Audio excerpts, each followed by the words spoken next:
ہمارے یہاں نا بڑے ذکر ہوتے ہیں صبح سے شام تک. اب یہ دیکھنا ہے کہ سیاسی بات زیادہ ہوتی ہے یا مصطفیٰ کی بات زیادہ ہوتی ہے. اب ہم نے تھوڑی تفصیل کرنی ہے کہ ہم روزی روٹی کی بات زیادہ کرتے ہیں یا اپنے نبی کی بات زیادہ کرتے ہیں.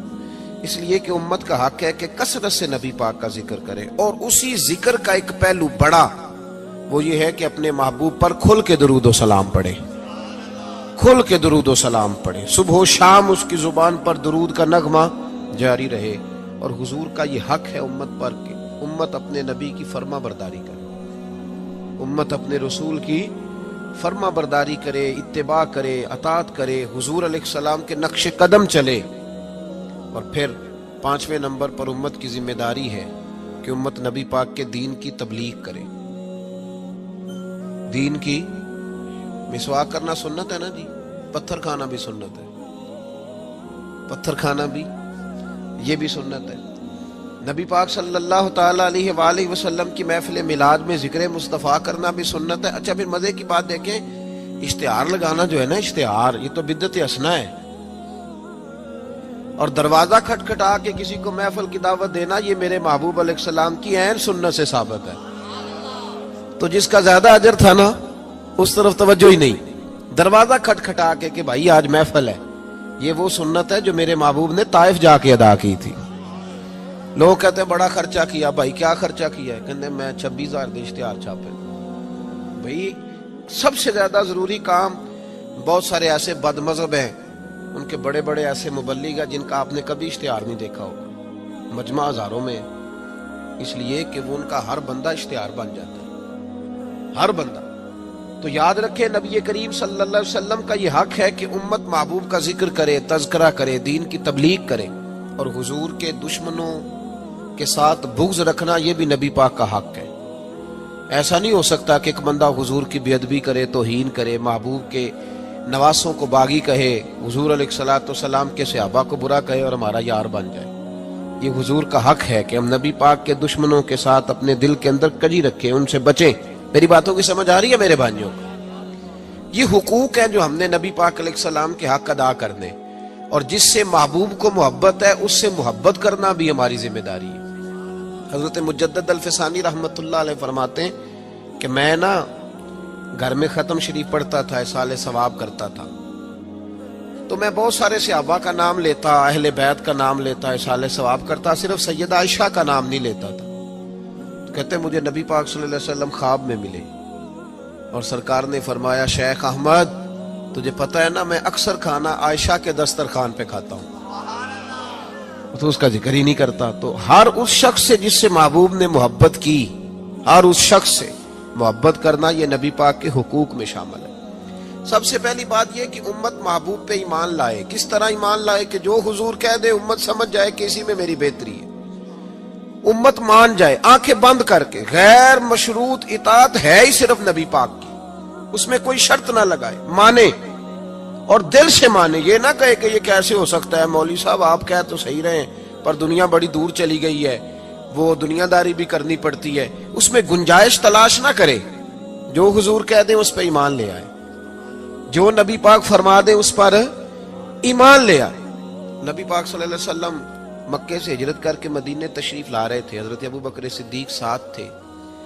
ابو جہل نے اعلان کیا کہ جو محبوب علیہ السلام کو معاذ اللہ گرفتار کرے گا 100 سرخ اونٹ ملیں گے. اور بھی بہت سارے لوگ آئے، سراقہ بن مالک بھی گھوڑا لے کے آئے. حضور تک پہنچ گئے. نبی پاک علیہ السلام کا اختیار زمینوں پہ بھی چلتا ہے، آسمانوں پہ بھی چلتا ہے. سرکار دو عالم صلی اللہ تعالی وسلم کو گرفتار کرنے لگے تو حضور نے زمین کو حکم دیا. زمین نے سراقہ بن مالک کے گھوڑے کی ٹانگیں پکڑ لی. گھوڑا اندر دھسنے لگا تو سراقہ کہتے ہیں میرے اندر سے آواز آئی یہ اللہ کے سچے نبی ہے، لیکن ابھی میں پورا مانا نہیں. کہتے ہیں میں نے عرض کی کہ حضور مجھے معاف کر دیں، تو معاف کرنا تو میرے محبوب کا طریقہ ہے نا. کہتے ہیں معافی مانگی تو محبوب نے اسی وقت فرمایا جا تجھے معاف کیا.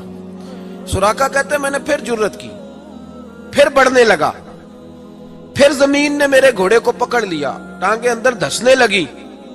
البدایہ ون نے آیا اٹھا کر کے دیکھیے محبوب پاک سید عالم صلی اللہ علیہ وسلم نے دوسری دفعہ جب زمین میں اس کا گھوڑا دھسنے لگا تو پھر عرض کرنے لگے حضور معاف کر دیں. فرمایا جا تجھے معاف کیا.